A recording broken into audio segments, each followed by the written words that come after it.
అప్పులు పడతాయి, అనారోగ్యం కొడుతుంది, నిందలు వచ్చి పడతాయి, పక్కన దరిద్రం వస్తుంది, ఆ పక్కన అయిన వాళ్ళే నీ అంతు చూస్తూ ఉంటారు, తాళ్ళు దిగుతానే ఉంటాయి.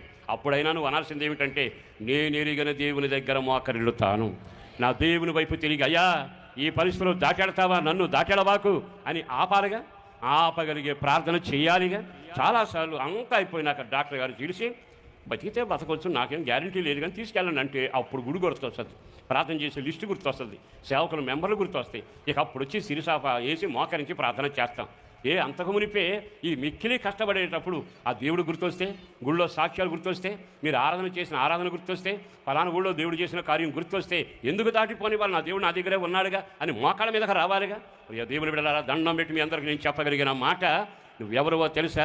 ఆయన మీ మధ్యలో ఉండేవాడని, ఆయన సర్వశక్తిమంతుడు అని, ఆయన శక్తి కలిగిన కార్యాలు చేయగలిగిన వాడని, నీ మీద ఆయన మనసు కలిగిన వాడవని కానీ గుర్తుపట్టగలిగితే ఎంతటి తుఫాను వచ్చినా, పడవ ఆగిపోయినా, అడ్డం తిరిగిపోయినా, గాలి ఎదురొస్తున్నా, మిక్కిలి కష్టపడుతున్నా దాటిపోయేవాడిని చూచి పోనివ్వకుండా ఆపుకొందురగా, మోకాళ్ళ జీవితానికి వచ్చుదురగా.